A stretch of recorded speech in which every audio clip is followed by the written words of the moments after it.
The sound of Italian leather heels echoed through the hallways of the Manhattan law firm Prescott & Associates as Wesley Remington marched determinedly toward the boardroom.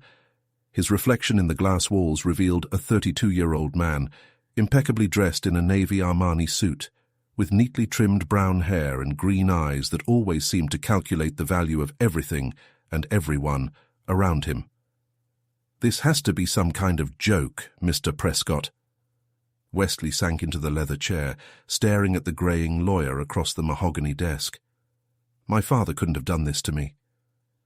Gregory Prescott, who had represented the Remington family for more than 3 decades, adjusted his tortoise-shell glasses and slid the document across the table.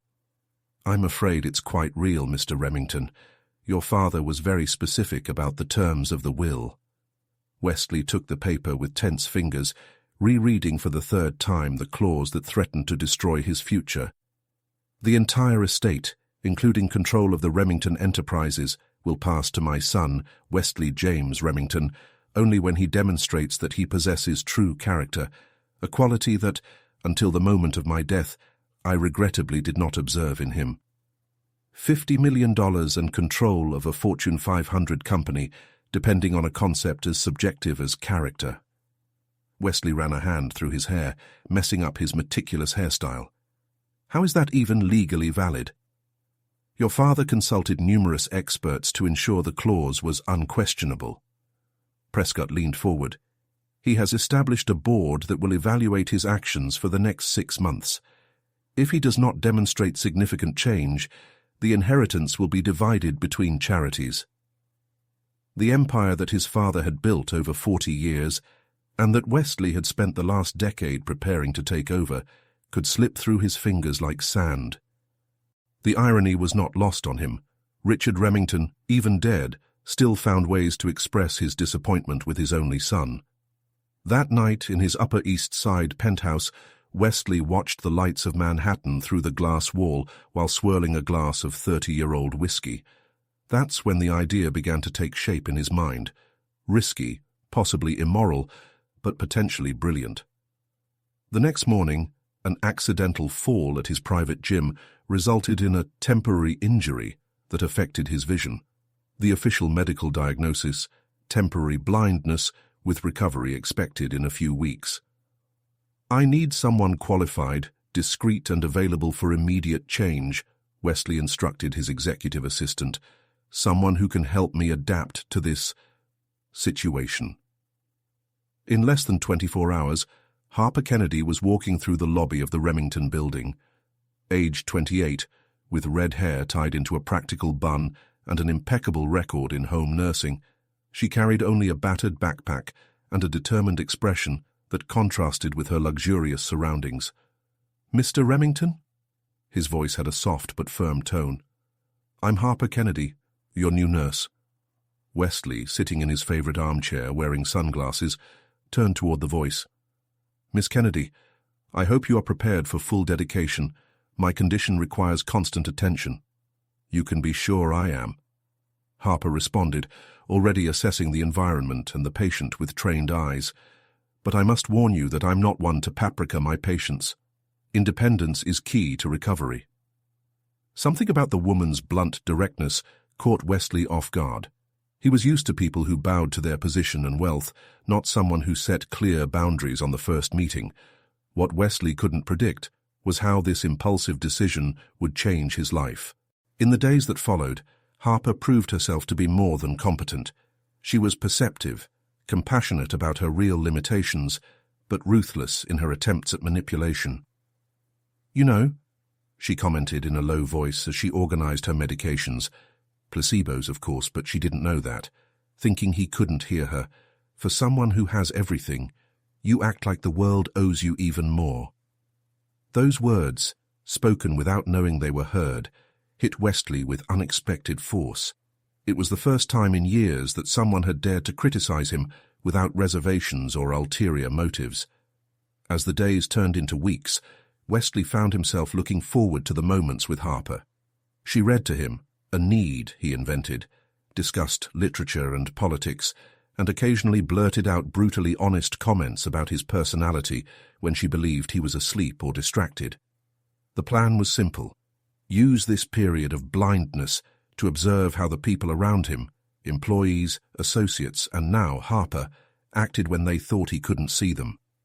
The board would certainly consider this a demonstration of character, learning to trust and evaluate people beyond appearances. What Wesley didn't plan on was falling in love with the one person who knew him at his worst and still treated him with a unique blend of compassion and brutal honesty. Every day it became harder to keep up the charade, especially when every moment of genuine connection with Harper was built on a lie.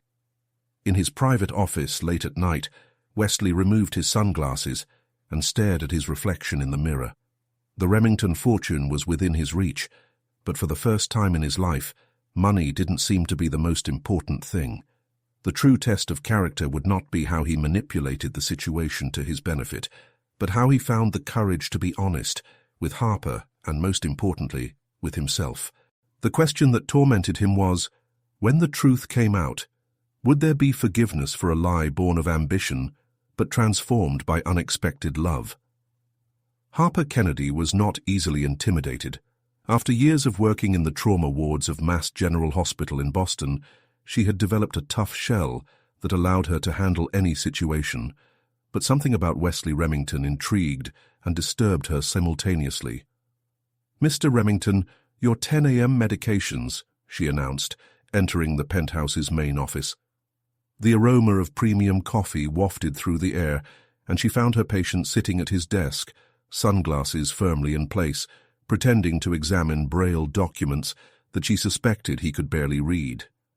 "Leave it there, Miss Kennedy," he replied, gesturing vaguely to the table. "And I told you to call me Wesley." "And I already told you that I prefer to remain professional," she replied, placing the pills next to a glass of water. She watched as he felt for the items with a precision far too suspicious for someone recently blind. Alone in her assigned room that night, Harper updated her notes on the patient. Something didn't fit. In his years of experience with patients with temporary vision loss, he had never seen anyone adapt so quickly.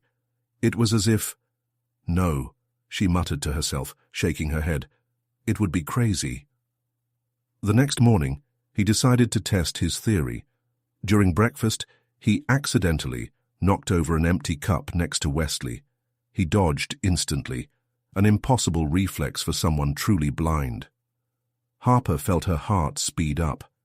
Anger began to bubble in her chest, but years of medical training made her maintain her composure. If he was faking it, there was a reason, and she would find out what it was.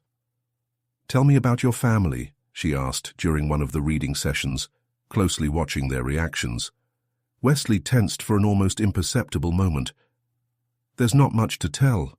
My father passed away recently, my mother years ago, an only child. It must be difficult to deal with a company of this size alone, especially now." "The council is taking care of everything temporarily," he replied, a little too quickly. Harper began to notice other details, how he seamlessly navigated rooms when he thought he was alone, how his eyes occasionally followed movements through his sunglasses, how he reacted to facial expressions he shouldn't be able to see.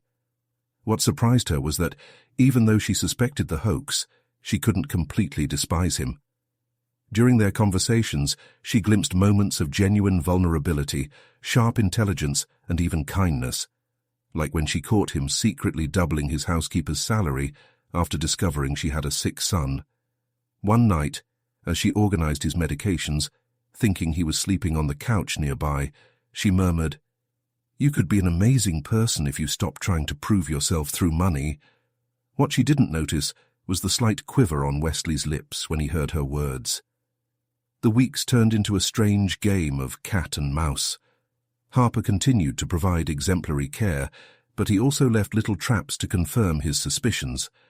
Wesley, for his part, seemed increasingly troubled, not by his attempts at exposure, but by something deeper. "Why did you choose nursing?" he asked one afternoon while she was changing his supposed bandages. "Because I wanted to make a real difference in people's lives," she answered honestly. "There is no pretension when someone is vulnerable and in need of help. It is the truest moment of being human." Wesley swallowed hard, and Harper realized that his words had reached him in some way. What she didn't know was that every moment of her honesty made his lie heavier. Wesley found himself admiring the way she bit her lip when she concentrated, the way her green eyes sparkled when she talked about her past patients, the way her heartfelt laugh echoed through the hallways of the apartment. Harper, for her part, was struggling with a growing attraction to the man behind the mask, not the arrogant millionaire, but the man who occasionally blurted out insightful comments about literature, who demonstrated a surprising understanding of social issues, who seemed to be struggling with something bigger than his supposed medical condition. One night, during a particularly bad storm, the building's power failed. In the total darkness, Harper heard Wesley calling out to her, true panic in her voice. "I'm here," she replied, carefully navigating the dark hallway. When she found him, their hands touched in the dark, and for the first time there was no pretense between them, just two people searching for connection in the darkness. "Sometimes," he whispered, "darkness shows us what we can't see in the light." Harper felt her heart sink. At that moment, she realized that she was in love with a man who was living a lie, and that this lie, paradoxically, was revealing her deepest truth. The light came back on a few minutes later, and with it, the masks went back into place. But something had changed irrevocably between them. The question was, how much longer could this dance of truths and lies continue before someone was irreparably hurt? The night of the storm changed everything. Even after power returned, an invisible current remained between Harper and Wesley, a palpable tension that neither dared to openly acknowledge. During breakfast the next day, Harper watched his patient with a new eye, analyzing every movement that was too calculated for someone supposedly blind. "We need to talk about your physical therapy," Harper announced, placing a cup of coffee in front of him with more force than necessary. The liquid teetered dangerously close to the edge, and once again, Wesley reacted with two quick reflexes. "I don't see the need to," he started, but Harper cut him off. "Interesting choice of words, Mr. Remington. See need." His voice was loaded with meaning. "Just as it's interesting how you can dodge falling objects or find your coffee cup without feeling around the table." The silence that followed was deafening. Wesley remained still, tension visible in his broad shoulders beneath his grey cashmere sweater. "I don't know what you're talking about," he replied finally, but his voice betrayed a slight hesitation. Harper leaned across the table, lowering her voice. "You know what else is fascinating? How your eyes perfectly follow the movement of my lips when I speak. A true medical miracle, don't you think?" Wesley's face subtly paled.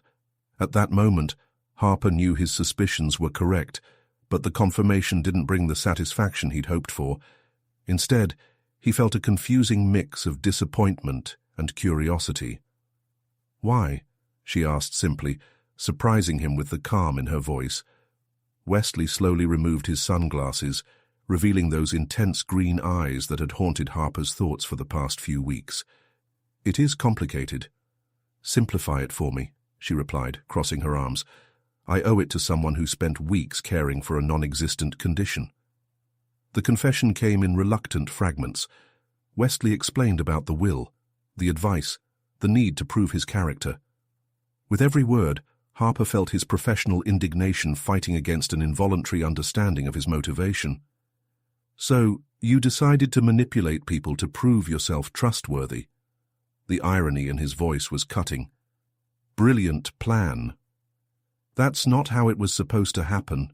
Wesley ran his hands over his face, looking truly troubled for the first time since Harper had met him. "You weren't in the plans. None of this was." "What exactly wasn't in the plans, Mr. Remington?" "You, your honesty, the way you see me, not the millionaire, not the Remington heir, but just me." He faced her directly now, with no barriers between them. "And how it made me want to be better." Harper felt his heart race, but he maintained his professional composure. "That doesn't change the fact that you lied. To me. To everyone." "I know," he admitted, standing up and walking over to the window that offered a panoramic view of Manhattan. "But for the first time in my life, The lie showed me a truth I wasn't ready to see. And what would that truth be? That all the money, all the power that I was so desperate to keep, none of that matters compared to having someone who sees through the masks I've spent my entire life constructing. Harper felt his defenses begin to waver. Don't try to manipulate me with nice words, Wesley.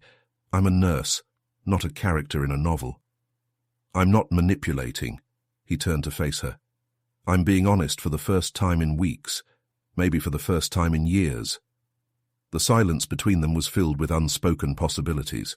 Harper knew he had to leave immediately, report the fraud, end this absurd chapter of his life, but something kept her there, perhaps the same strength that had made her see past his arrogant facade in the first place.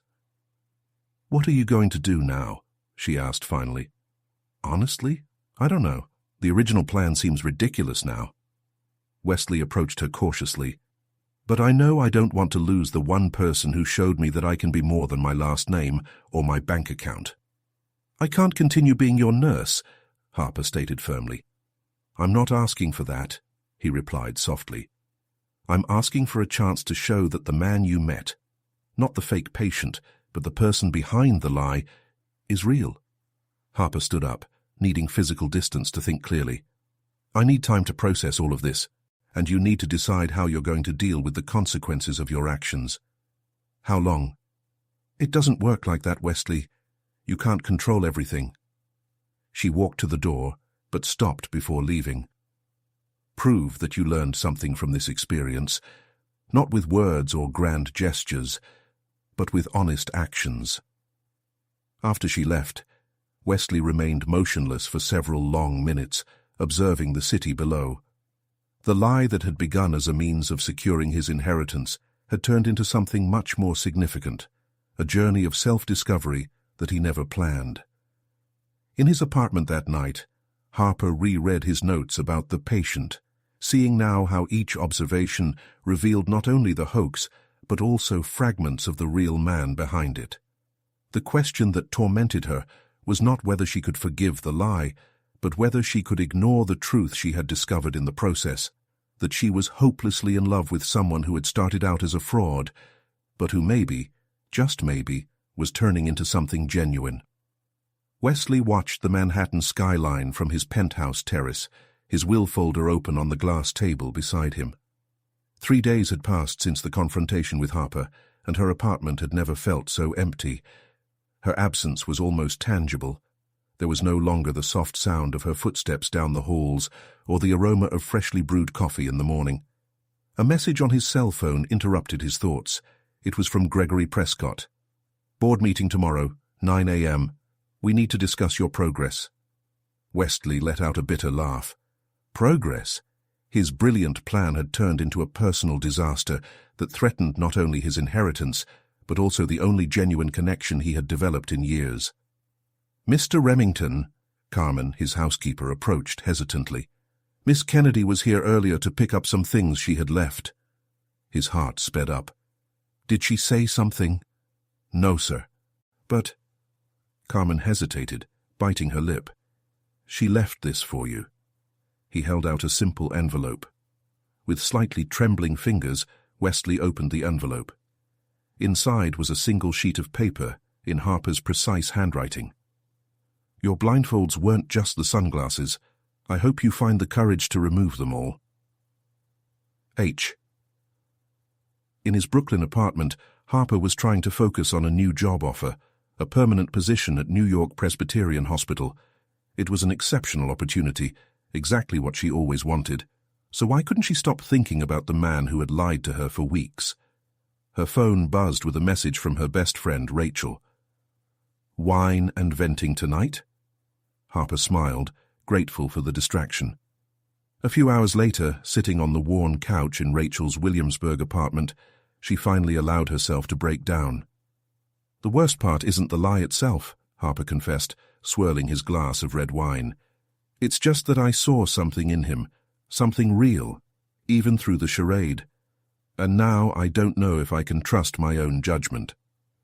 "Or perhaps," Rachel suggested gently, "you saw something he himself is still learning to see." The next day, Wesley walked into the Remington Enterprises boardroom without his sunglasses for the first time in weeks. The buzz of conversation immediately ceased. "Gentlemen," he began, facing the council members, "I have a confession to make." Over the next hour, Wesley detailed his charade, the original plan, and, most importantly, what he had learned in the process. When he finished, the silence was deafening.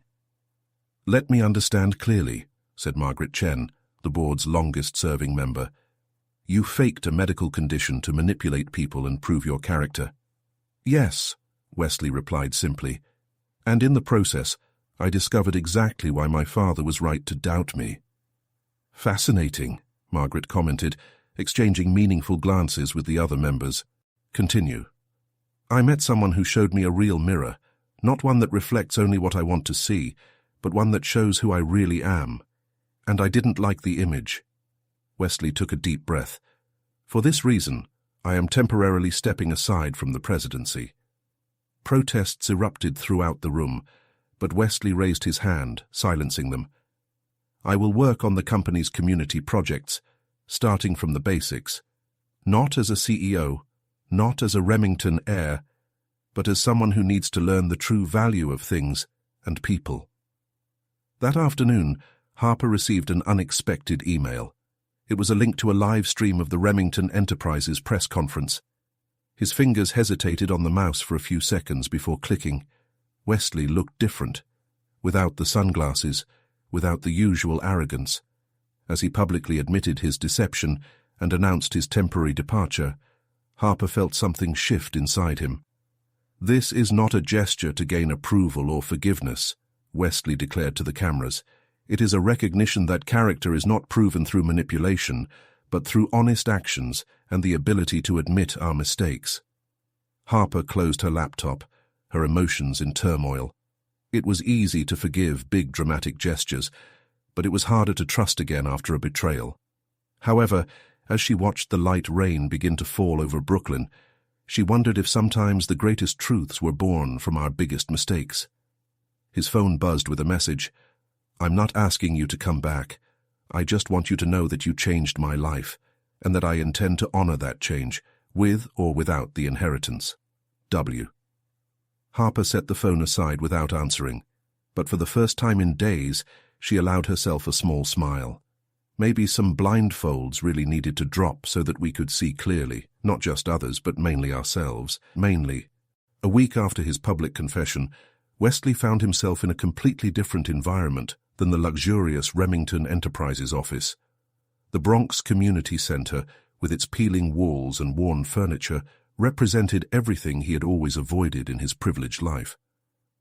"Mr. Remington, here is your schedule," said Maria Rodriguez, the center's director, handing him a printed sheet. "We start with the financial literacy program at 9 a.m. Wesley looked over the paper, noting that his next few weeks would be filled with basic financial education classes, career counseling, and entrepreneurship workshops for low-income residents. It was exactly the kind of groundwork his father had always insisted was critical to understanding the true impact of the Remington business. "Any questions?" Maria asked, watching him with a mix of curiosity and skepticism. "No," he replied, surprising himself with his own sincerity. "I'm ready to start." Across town, Harper was starting his first day at New York Presbyterian. The familiar routine of the hospital setting should have been comforting, but his thoughts kept returning to the Upper East Side penthouse and his former patient. "Dr. Mitchell wants to see you in room 507, a nurse informed, interrupting her reverie.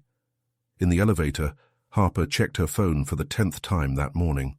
Wesley's last message remained unanswered, as did the 3 that followed it, each detailing his progress at the community center. Room 507 housed a teenager recovering from a bone marrow transplant.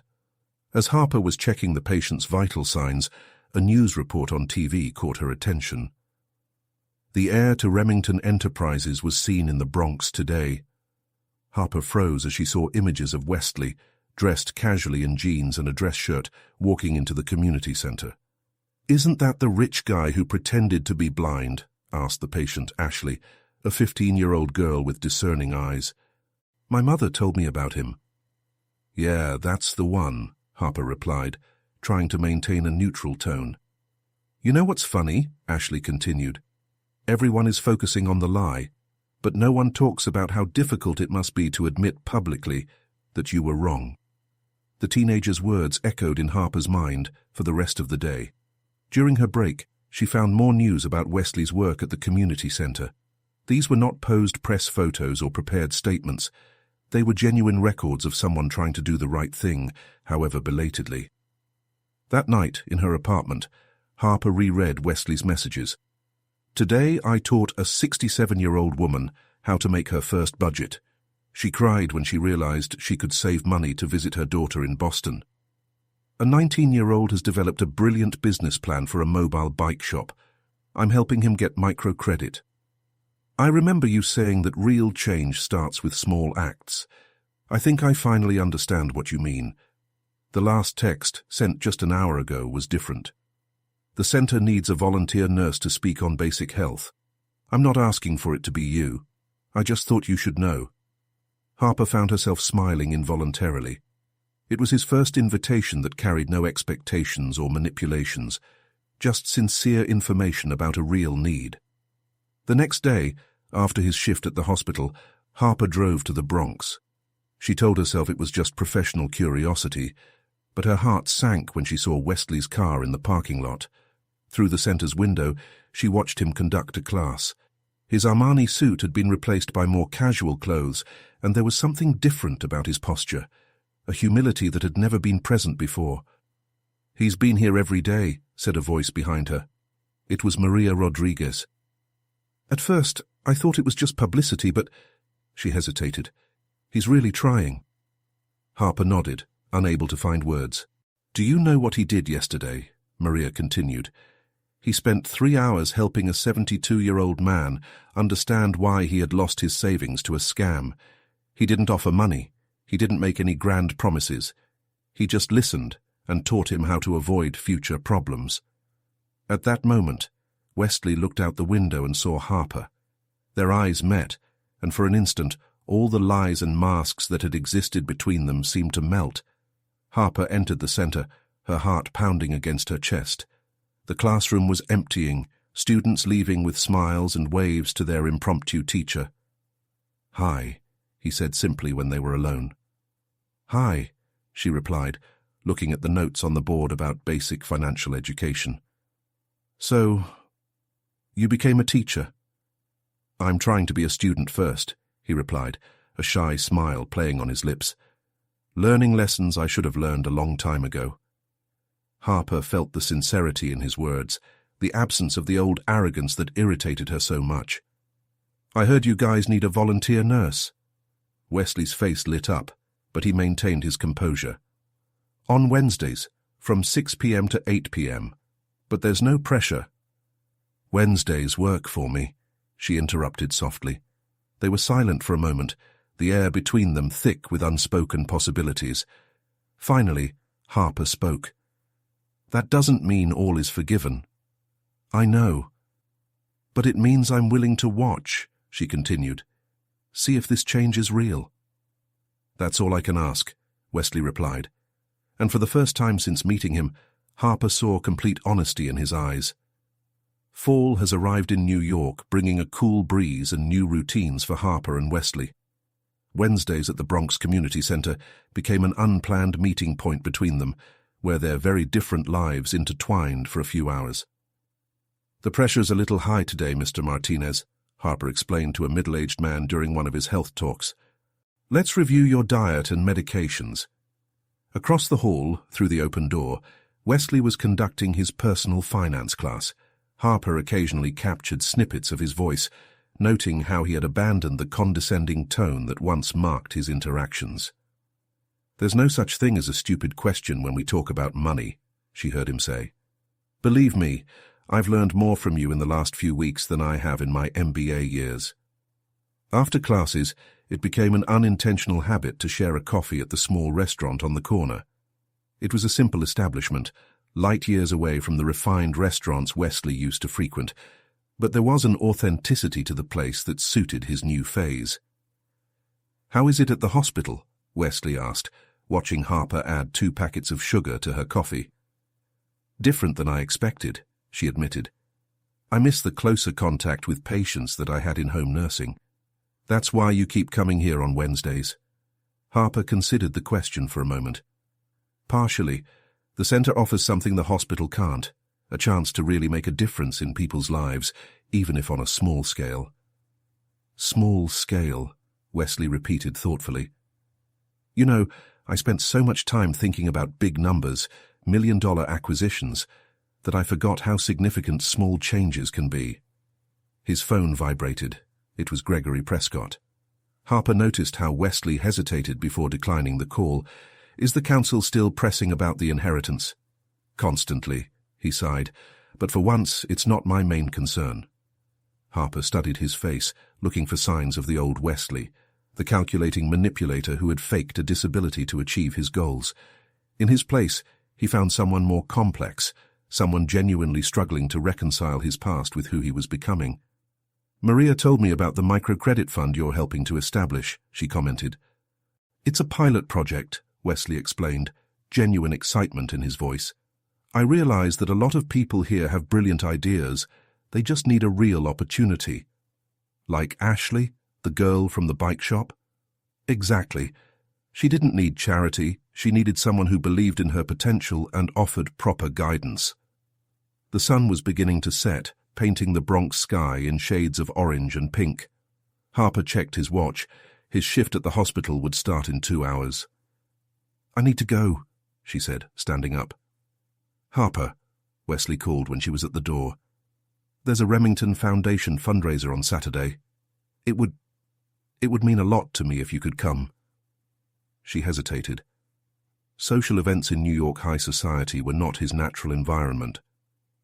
It's not what you think, he added quickly.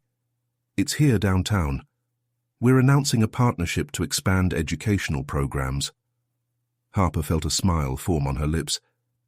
You're really changing things, aren't you? I'm trying, he replied truthfully. So, are you coming?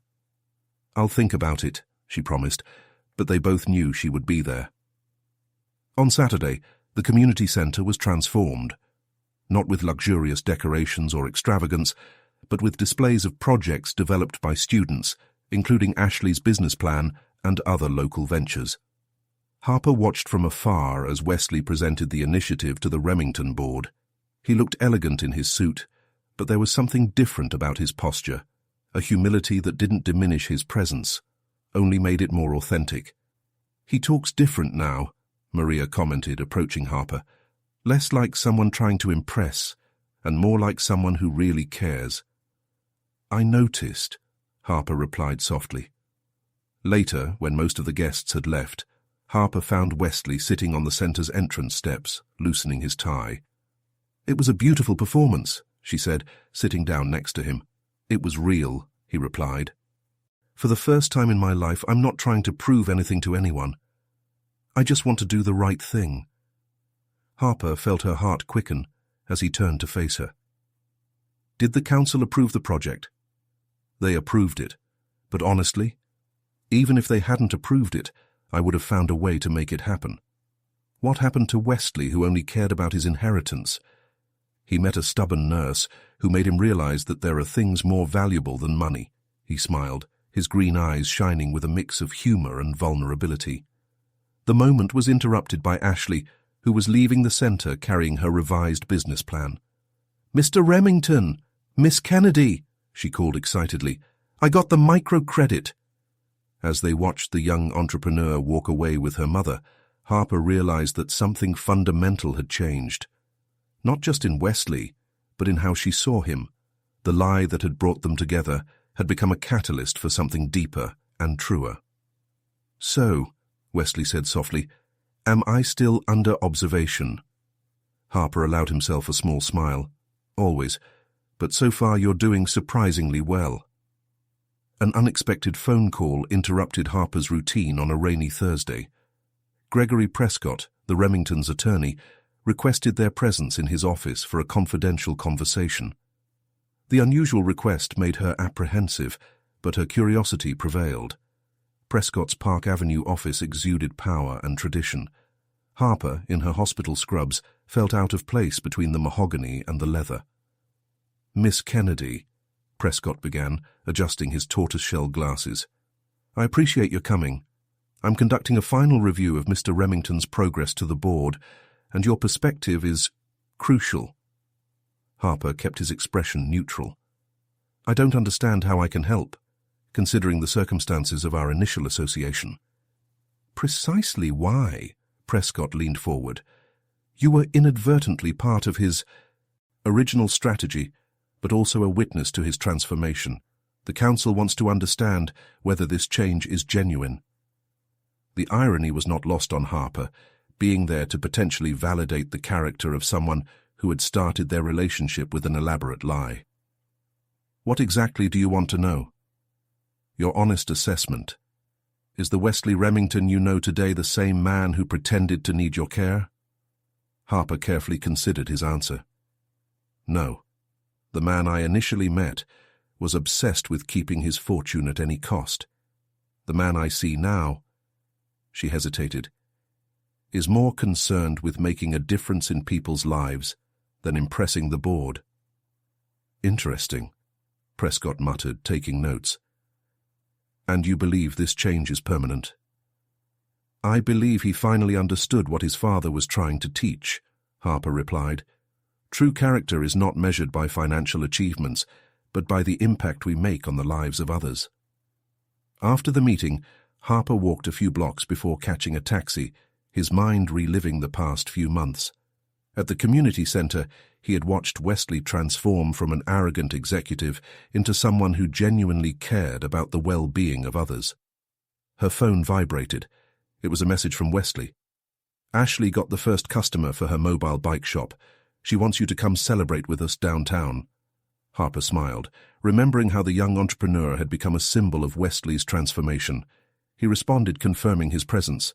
The center was lively when she arrived. A beaming Ashley showed off her first custom bike, while other students in the entrepreneurship program shared their own achievements. "Didn't expect to see you today," Wesley commented softly, approaching with 2 cups of coffee from the little restaurant on the corner. "I had an interesting meeting with your lawyer," Harper revealed, accepting the coffee. Wesley tensed for a moment. Prescott has always been thorough in his assessments. He wanted to know if his change was genuine. "And what did you say?" Harper observed how he interacted with the program's participants, how naturally he offered advice and celebrated their achievements. "I told the truth, that you are no longer the person I first met." Their eyes met, and Harper saw vulnerability in the green eyes that previously only showed calculation. "You know what's ironic?" he asked. "I started this charade to prove my character to the board, but it turns out I didn't know anything about what that really means." "And now?" "I now understand that my father was right. Character is not something that is proven. It is something that is built day after day through small choices and actions." Harper felt her heart speed up. It was in these moments of raw honesty that she struggled most with her growing feelings for him. "The board meets tomorrow for the final decision," Wesley continued. "But honestly, for once I'm not anxious about the outcome." "It is not?" "The money, the company, are still important, but they are no longer the only thing that defines who I am." He hesitated before continuing. "You helped me see that." The celebration continued around them, but at that moment there seemed to be only space between their gazes. Harper knew she was reaching a point of no return, where she would have to admit that her feelings for Wesley had evolved far beyond her initial distrust. "Harper," Wesley began, his voice low and intense, "I know I started this all with a lie, but I want to end it with a truth. "Mr. Remington," Ashley interrupted excitedly, "I need to show you the first day's numbers." The moment broke, but something had changed. As she watched Wesley enthusiastically analyze Ashley's results, Harper realized she was no longer fighting her feelings. She was fighting her fear of trusting again. Later, when the celebration subsided, Harper found a moment to say goodbye. "Good luck tomorrow with the council." "Thanks," Wesley replied, then added, "Harper, about what I was going to say earlier. Perhaps we should await the outcome of the council," she suggested softly. one truth at a time. He nodded, understanding. As Harper walked to catch her taxi, she reflected on how the lies that brought them together had paved the way to truths neither expected to discover. The question now was, were they ready to face the biggest truth of all, the feelings growing between them? The day of the board meeting dawned with thick fog over Manhattan. Wesley adjusted his tie as the elevator ascended to the executive floor of Remington Enterprises, his slightly shaking hands betraying his apparent calm. Over the past few weeks, his priorities had changed drastically, but that didn't lessen the weight of this moment. "Mr. Remington," Margaret Chen greeted him at the entrance to the meeting room, "the board is ready for you." Before he could enter, his phone buzzed with a message from Harper. "Whatever the outcome, remember the impact you've already made at the community center. No one can take that away from you." Her words brought an involuntary smile to your lips. It was typical Harper, straight to the point, no flourishes, but delivering exactly what he needed to hear. "Gentlemen," Wesley began, staring at the familiar faces around the mahogany table. "Before you present your decision, I would like to share something." Gregory Prescott raised an eyebrow, but gestured for him to continue. "When my father included the character clause in his will, I thought it was yet another way for him to test me, as he has throughout my life. So I came up with a plan that I thought was brilliant at the time, but which I now see as further proof that he was right about me." Wesley paused, remembering Harper's heartfelt words during those first few weeks of his charade. But something unexpected happened. In the midst of my attempt to manipulate the situation, I met people who showed me the true meaning of character, not through grand gestures or planned demonstrations, but through small, daily truths. Margaret Chen leaned forward, her expression unreadable. "And what exactly did you learn, Mr. Remington?" "Character is not something that can be proven in 6 months to earn an inheritance. It is something that is built through consistent choices, even, and especially, when no one is watching." Meanwhile, at the hospital, Harper tried to focus on her tasks, but her thoughts kept returning to the board meeting. A part of her wanted to be there, to witness the moment that could change Wesley's life. Another part was grateful for the distance, needing that space to process her own conflicting feelings. "Dr. Kennedy," a voice called her. It was Ashley, the young entrepreneur from the community center, holding her arm with a pained expression. "Ashley, what happened?" "Accident at the bike shop. I think I sprained my wrist when a bike fell," the girl explained, trying to smile through the pain. While tending to Ashley's wrist, Harper couldn't help but notice how the universe had a quirky sense of humor. Here she was, treating the person who, in some ways, embodied Wesley's transformation. "Mr. Remington helped me so much," Ashley commented, as Harper bandaged her wrist. "Do you know what he did yesterday? He personally came to help me reorganize the workshop, even though he was wearing that expensive suit of his." Harper smiled, imagining Wesley stained with bicycle grease. "He's changed a lot since I met him." "It's because you made him want to be better," Ashley said with the surprising wisdom of young people. "He talks different when he mentions you, like you're like his moral north or something." Back in the boardroom, the tension was palpable as Margaret Chen stood with a sealed envelope. "Mr. Remington, your journey over the past few months has been interesting. It began with a clear display of the behavior your father feared, manipulation and lack of consideration for others. However, Wesley stood his ground, even as his heart raced. Yet what we observed next was something Richard Remington had always hoped to see: true transformation. Not through grand gestures or calculated maneuvers, but through genuine changes in behavior and priorities. Margaret slid the envelope across the table. "The council voted unanimously. The inheritance is yours, Mr. Remington. But something tells me that's no longer the most important thing to you." Wesley took the envelope with steady hands, surprising himself at his own calm. "No, it's not." Leaving the Remington building, Wesley did not proceed to his penthouse as planned. Instead, his driver took him straight to New York Presbyterian Hospital. He needed to see Harper, needed to share not just the outcome of the meeting, but something much more important that he had realized throughout the process. However, when he arrived at the emergency department, he only found Ashley, who smiled when she saw him. "She's on the terrace," the young woman informed him, lifting her bandaged wrist. "And Mr. Remington, don't screw it up." On the hospital terrace, Harper watched the Manhattan skyline, the wind ruffling her red hair. She heard his footsteps before she even turned around. "Then?" she asked simply. "I got the inheritance," he replied, approaching. "But that's not why I'm here."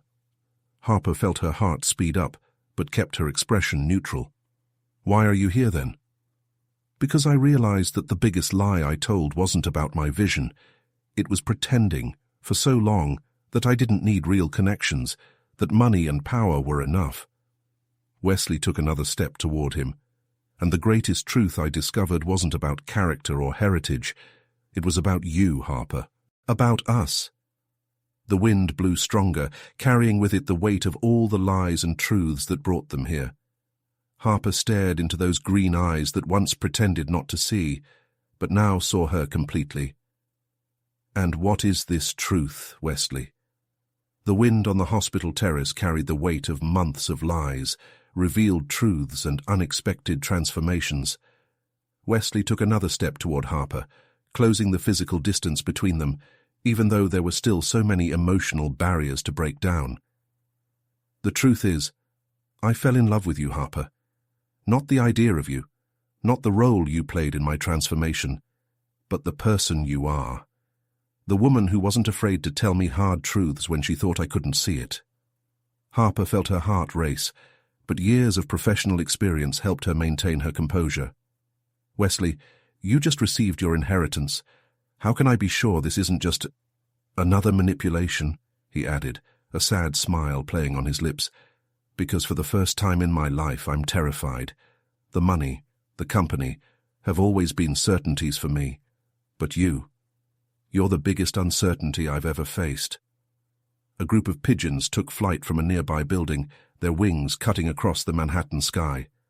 Harper watched his flight, taking a few seconds to collect his thoughts. "Do you know why I chose to work with recovering patients?" she asked suddenly. Wesley shook his head, surprised by the change of subject. "Because at that moment, all the masks come off. It doesn't matter how much money you have, what job you hold, or what car you drive. In recovery, everyone is equally vulnerable, equally human." She finally looked directly at him. "That's how I fell in love with you too." The air between them seemed to grow thicker at this confession.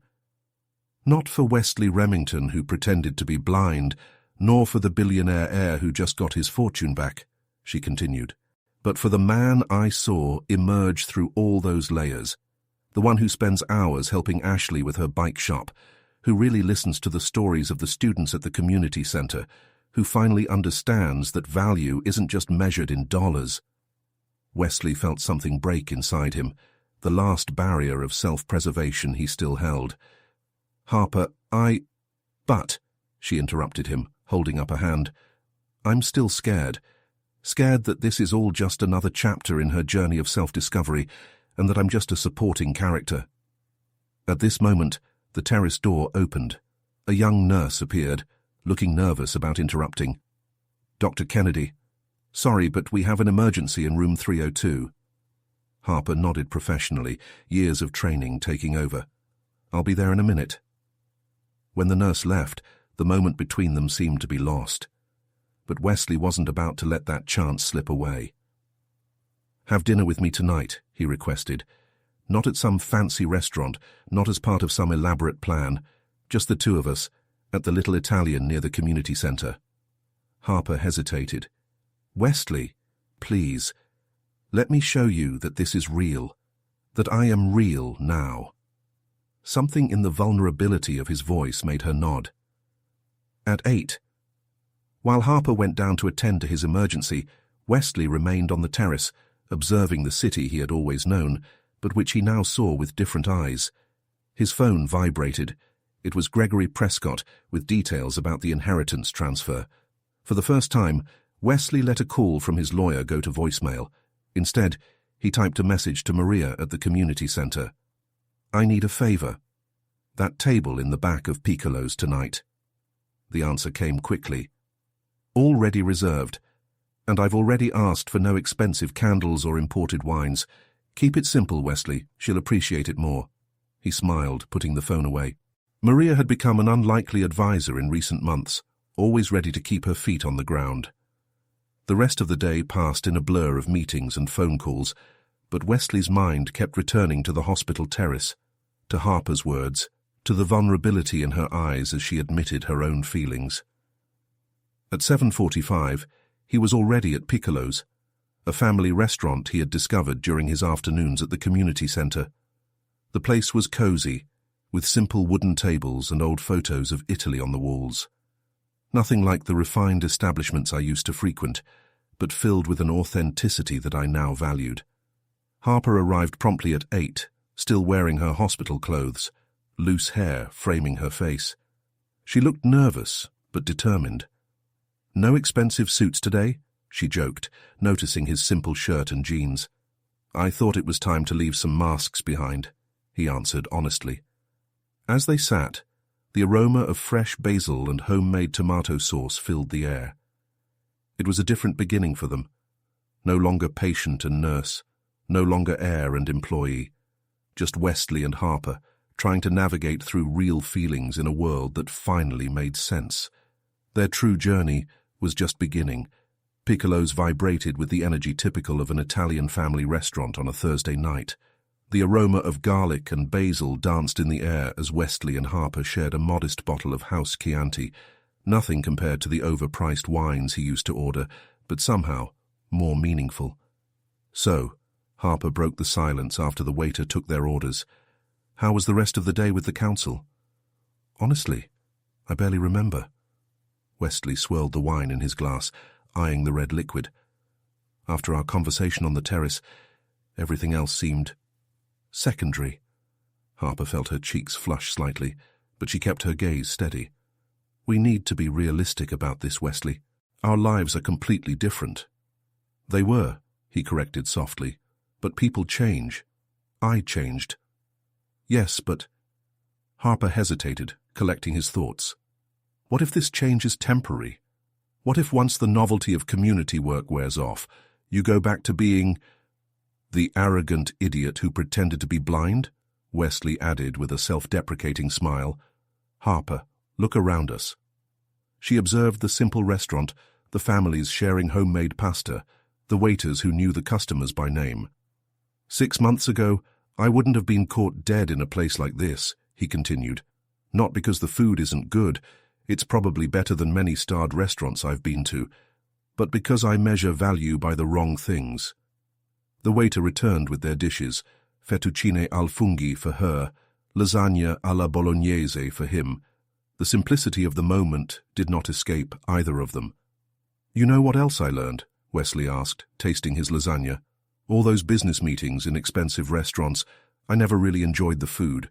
I was always thinking about the next move, the next deal." Harper smiled, remembering her first impressions of him. "You were very results-oriented." "I was obsessed," he corrected, "but then I met a stubborn nurse who wasn't afraid to tell me truths I needed to hear, even when she thought I couldn't see her." "About that," Harper set her fork aside, "I still feel bad about some of the things I said thinking you couldn't hear." "Don't be.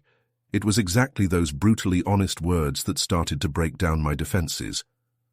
Wesley reached for her hand across the table. "You were the first person in years who treated me like a human being, not a Remington." His touch was warm, comforting, and Harper allowed herself a moment of vulnerability. "I'm afraid, Wesley. I'm afraid this is too beautiful to be true." "I'm scared too," he admitted, surprising her. "Scared of not being worthy of you, of disappointing you, of going back to who I was. But for the first time in my life, I'm more scared of the idea of not trying than the possibility of failing." A loud laugh from a nearby table caught their attention. It was Ashley, sitting with her mother a few tables away, her bandaged wrist resting on the table. "That wasn't a coincidence, was it?" Harper raised an eyebrow. Maybe I mentioned to Maria that we were coming here today, Wesley admitted, and maybe she spread the word. The former Wesley would have reserved the entire restaurant to ensure privacy. The new Wesley understands that some of the best things in life happen when we don't try to control everything. They finished dinner between light conversations and meaningful looks. When they left the restaurant, the New York night enveloped them with its characteristic energy. "I can take you home," Wesley offered, but made no move to call his driver. "I'd rather walk," Harper replied. "It helps me think." "Can I walk with you?" She nodded, and they began crossing the Bronx streets side by side. The silence between them was comfortable, full of possibilities. "Wesley," Harper stopped under a streetlight, turning to face him. "I need you to understand something. If we're going to try this, it has to be real, completely real. No games, no manipulations, no trying to impress me with grand gestures." "Harper." He held her hands, his intense gaze fixed on hers. "I've spent my whole life trying to impress people. With you, for the first time, I just want to be myself, even if that myself is still learning who it is." She smiled, a genuine smile that lit up her eyes. "I think I can work with that." There, under the lights of the city that never sleeps, Wesley leaned in slowly, giving Harper time to step back if he wanted. She didn't back down. When their lips met, it was a soft, honest, unassuming kiss, just like the new relationship they were beginning to build. "Does that mean you're going to give me a chance?" he whispered when they broke apart. "It means we'll find out together," she replied, intertwining her fingers with his as they resumed their walk. "One day at a time." News of Wesley Remington and Harper Kennedy's relationship quickly spread through the Bronx Community Center like an excited whisper. Maria watched with a pleased smile as the couple arrived together for their respective Wednesday activities, their hands occasionally touching in discreet but meaningful gestures. "You guys aren't being subtle at all," Maria commented one afternoon, finding Harper organizing materials for her talk on preventative health. "The whole center is talking about how the mighty Mr. Remington seems more human now." Harper blushed slightly, but kept her focus on the pamphlets she was organizing. "We're trying to keep things professional here." "Professional is how he looks at you when he thinks no one is watching," Maria teased gently, "because that look is anything but professional." The last few weeks had been a delicate dance between the personal and the professional. During the day, Harper maintained her routine at the hospital, while Wesley balanced her responsibilities at Remington Enterprises with her growing involvement at the community center. At night, they discovered new sides of each other over simple dinners and walks around the city. "You know what's weird?" Harper confided in Maria. "See how differently he deals with people now. Yesterday, we took the subway together, and he spent 20 minutes talking to a street vendor about informal entrepreneurship. The same man who used to have a personal driver for every day of the week. Himself," Harper smiled, remembering the scene. "And the most surprising thing is that it didn't seem forced or calculated. He was genuinely interested in the man's story." On the other side of the center, Wesley conducted his personal finance class, but his thoughts occasionally wandered to Harper.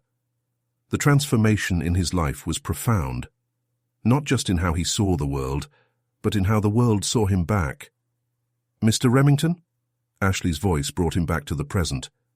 "Can you review my bike shop expansion plan?" Wesley examined the numbers carefully. "Impressive, Ashley, but don't you think you're being too conservative with your projections?"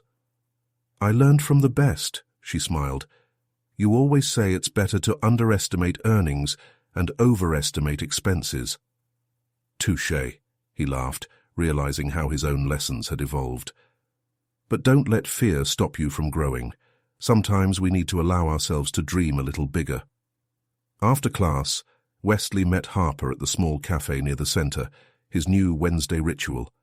She was already there, a cup of steaming black coffee in front of her, and another waiting for him. "How was your talk?" he asked, sitting down. "Productive. We were able to create a regular checkup program for the elderly in the neighborhood." She hesitated before continuing. "I was actually thinking about expanding that." "Like this?"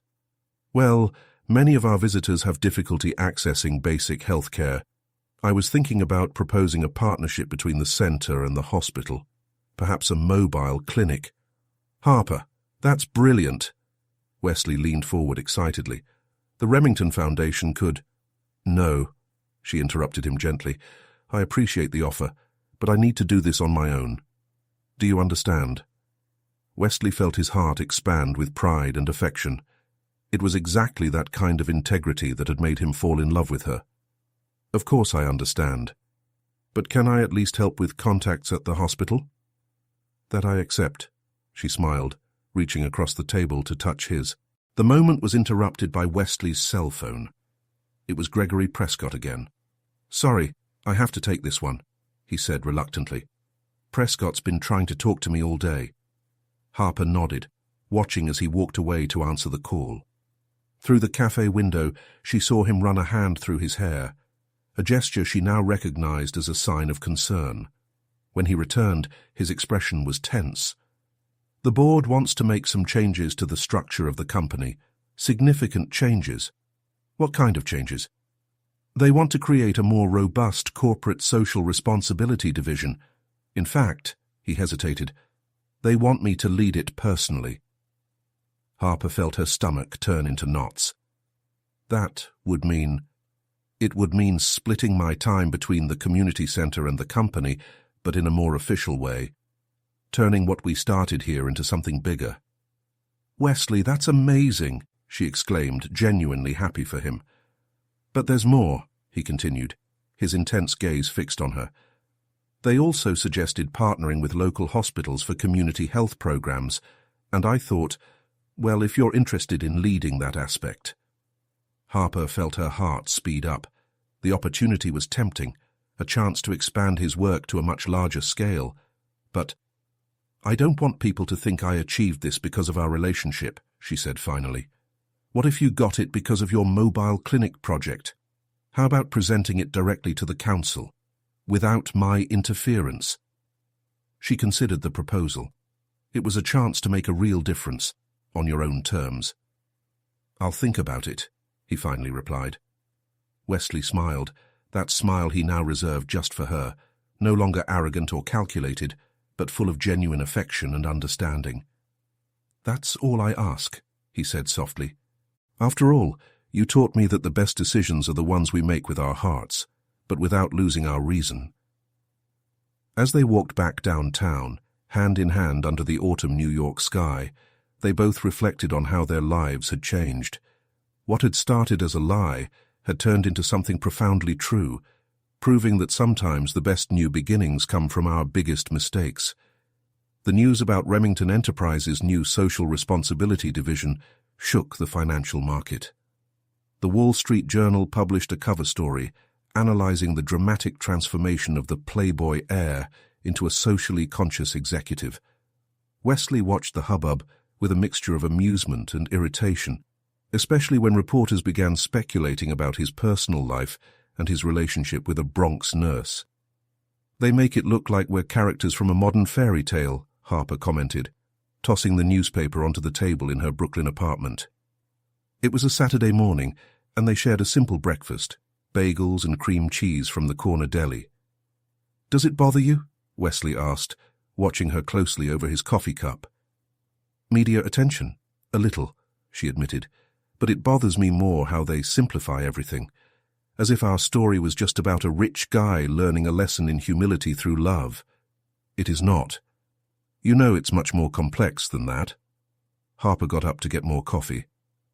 It's about two people discovering who they really are, beyond the expectations and labels that society places on us. Wesley followed her into the small kitchen, leaning against the doorframe. Harper's apartment was the opposite of her penthouse, compact, cozy, filled with medical books and plants that she desperately tried to keep alive. He had fallen in love with every inch of that space that so perfectly reflected her personality. Speaking of expectations, he began cautiously, have you thought about presenting to the board? Harper stirred his coffee thoughtfully. I have a preliminary meeting with the hospital staff on Monday. They seem interested in the mobile clinic project. That is great. Wesley approached, but noticed a hesitation in her expression. What it was? It's just... She bit her lip, a gesture he had learned to associate with her moments of vulnerability. What if I'm not up to the task? It's one thing to organize talks at the community center. It's another to lead a project of this magnitude. Harper, Wesley held her hands, ignoring the coffee that threatened to spill. You are the most competent person I know, and you know what? You have something that executives pay consultants millions to try to teach, genuine compassion. Now you sound like one of those consultants, she teased, but her smile was grateful. The moment was interrupted by Harper's phone. It was an emergency at the hospital.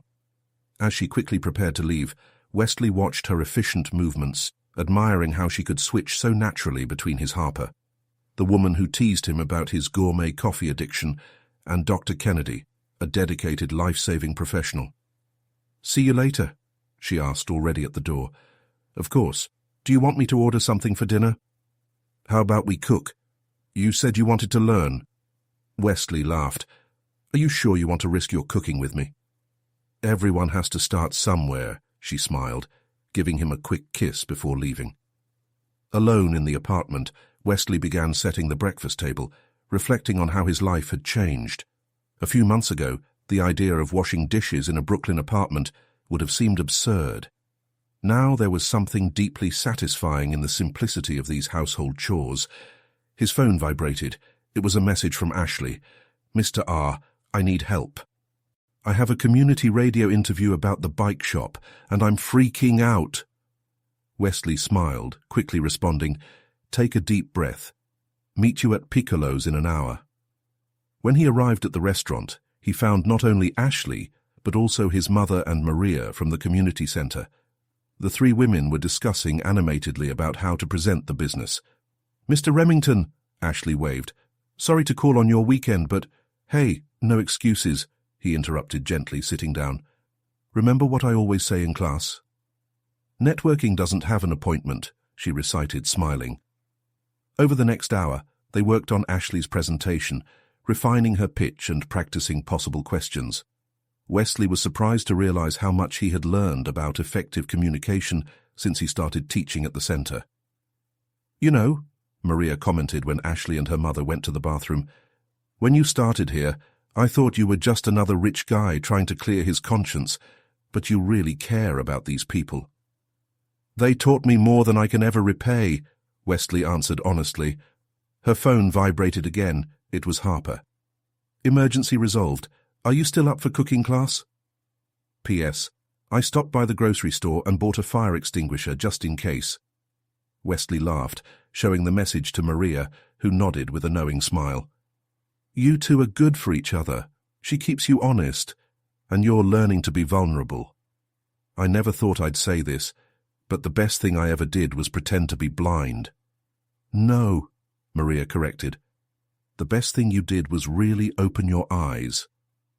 Harper's presentation to the Remington Enterprises board was scheduled for a Thursday morning.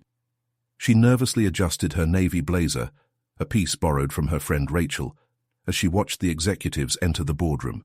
Wesley, sitting on the other side of the oval table, maintained a professional expression, although his eyes conveyed all the support he could not express verbally at that moment.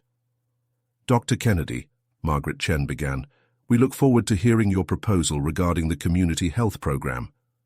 Harper took a deep breath, remembering Maria's words from the night before. "Show them what we in the Bronx already know, that you see people, not numbers." With growing confidence, Harper presented his mobile clinic project, backed by impressive statistics and impactful personal stories. When he arrived at the case of an elderly man who had been diagnosed with diabetes early, thanks to one of his workshops at the community center, he noticed several board members exchanging approving glances. "Impressive, Dr. Kennedy," commented one of the directors after her presentation. "But I have a question that everyone here is avoiding asking. How can we be sure this proposal is not influenced by your personal relationship with Mr. Remington?" The silence that followed was tense. Harper felt Wesley shift uncomfortably in his seat, but maintained his composure. "In fact," she replied calmly, "it was exactly my relationship with Mr. Remington that made me question every aspect of this project twice as hard. Every number, every projection, every detail was reviewed exhaustively because I know I need to prove my professional worth regardless of any personal connection. Margaret Chen smiled faintly. And that is why your project will be approved, Dr. Kennedy. Not despite your relationship with Wesley, but because you have demonstrated enough integrity to allow your work to speak for itself. News of the approval spread quickly through the community center. Ashley organized a small celebration at Piccolo's, decorating a table with makeshift balloons and a slightly lopsided homemade cake that she had made herself. To our new Director of Community Health Programs. Maria raised her glass of cheap wine, surrounded by students and volunteers from the center. Harper blushed, still uncomfortable with the attention, but Wesley noticed how her eyes shone with pride. He watched her interact with each person, listening to their suggestions and concerns about the new program, always maintaining that perfect balance between professionalism and compassion that had made him fall in love with her. Later that night, walking back to Harper's apartment, Wesley held her hand tightly. "You were amazing today," he said softly. "I knew it would be." "I still can't believe it happened," she replied, stopping to look at the city lights. "It feels surreal." "What feels surreal?" "All of it. The project, She hesitated. "Sometimes I wake up thinking I'm going to find out it was all an elaborate dream." Wesley gently pulled her towards him, his intense green eyes fixed on hers. "If it's a dream, I don't want to wake up." "Now you sound like those sugar-coated romance novels your assistant used to hide in her drawer," Harper teased, but her voice was thick with emotion. "Speaking of moving," Wesley changed the subject, though he continued to hold her hand. "Gregory showed me some apartments today." Harper raised an eyebrow. "I thought you loved your icing." "I used to, but lately it's felt too empty, impersonal." He paused, choosing his next words carefully. "I found a place in Park Slope. It's not as luxurious, but it has character, and it's closer to the community center. And your work." Harper's heart quickened as he understood the implication. "Wesley, I'm not asking you to move in with me. Not yet," he added quickly. "I just want you to know that I'm thinking about our future, about building something real, something of our own." Harper stopped walking, pulling him to face her in the soft light of a street lamp. "You've really changed, haven't you?" "Thanks to you." "No," she corrected firmly. "You changed because you wanted to, because you were ready. I just helped you see what was already there." Wesley smiled, that genuine smile he now reserved just for her. "So what do you think? Would you at least look around the apartment with me?" "I think we can start there," she replied, leaning in to kiss him softly. The kiss was interrupted by the sound of a message on Harper's cell phone. It was Ashley, sending photos of the celebration at Piccolo's. In one, Harper and Wesley were talking to a group of seniors from the health program, both smiling naturally, completely oblivious to the camera. "Look at us," Harper commented, showing the photo to Wesley. "Who knew a lie about blindness would bring us here?" "Sometimes we need to lose our sight to really start seeing," he replied, pulling her closer as they resumed their walk home. The gentle wind of New York carried promises of change and growth as the couple discussed plans for the future, not grand or extravagant, but honest and full of real possibilities. It was a new chapter opening, built not on lies or manipulation, but on a foundation of truth and mutual understanding. Autumn gave way to winter in New York, and with it came a series of changes that no one could have predicted 6 months ago. Wesley's new Park Slope apartment, with its large windows and antique wood floors, was slowly gaining character. Some furniture from her old penthouse had found its way there, but it was the small additions, Harper's plants, the medical books spread across the coffee table, the photos from the community center, that really made the space feel like home. "I can't believe you kept that," Harper commented, unpacking a box during the move. In his hands was the pair of sunglasses Wesley had worn during his charade. "It's a reminder," he replied, hugging her from behind.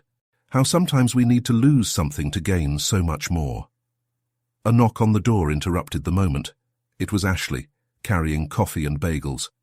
"I brought reinforcements. Maria and the centre team will arrive in half an hour to help with the move."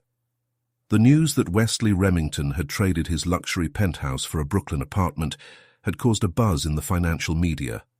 The Wall Street Journal published an article titled, "The Remington Transformation, More Than a Corporate Strategy," analyzing how changes in the heir's personal life reflected a larger transformation in the company's culture.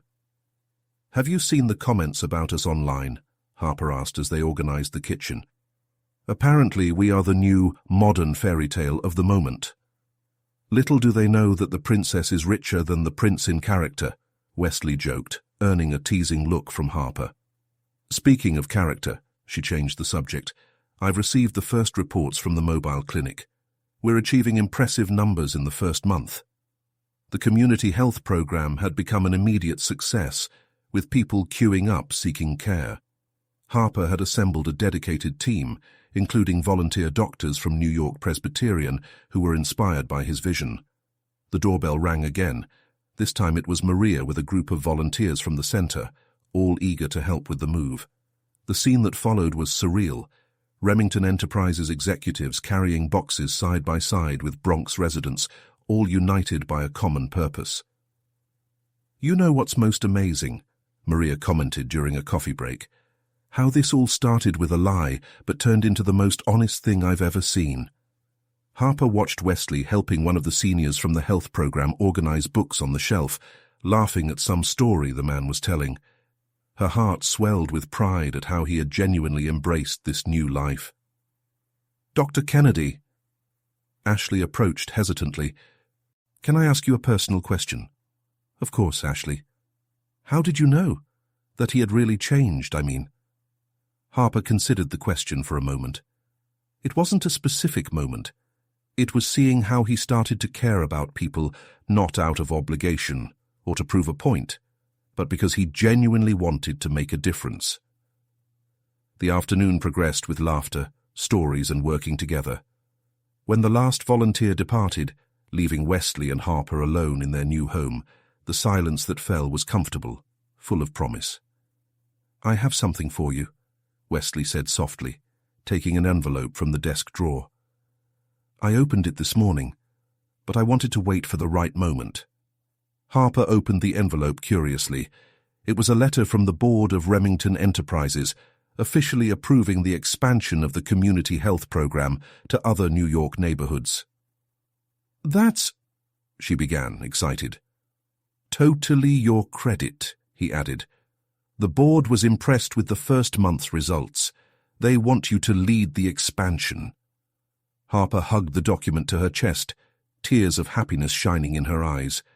"Looks like we've both found our true calling, doesn't it?" "And we found each other in the process," Wesley replied, pulling her close. "You know, I've been thinking, maybe it's time to take off one more blindfold."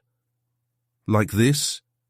He led her to the apartment's balcony, where the view of Brooklyn stretched beneath the night sky. "Harper Kennedy, you taught me to see the world, and myself, with different eyes. You showed me that true character is not proven through grand gestures or fortunes, but through small acts of kindness and daily honesty." Harper felt his heart quicken as he knelt down, taking a small box out of his pocket. "I don't want to fake anything in life anymore," he continued. "I want to build something real, true, and meaningful with you. Will you marry me?" The ring was simple, elegant, nothing ostentatious like the old Wesley would have chosen. It was perfect. "Yes," she replied, her voice cracking with emotion. 1,000 times yes. From the neighboring apartment, sounds of celebration exploded. Ashley, Maria, and the entire community center group had planned this with Wesley, waiting for the right moment to celebrate. "You guys are impossible," Harper laughed, as everyone invaded the apartment with champagne and sweets from Piccolo's. "One last organized surprise," Wesley promised, kissing her softly. "From now on, only truths." And so, under the lights of Brooklyn and surrounded by people who had become family, Wesley and Harper celebrated not just their engagement, but the extraordinary journey that brought them there. A story that began with a lie about blindness had turned into a profound truth about love, growth, and redemption. Because sometimes you have to lose your vision to really start to see what matters.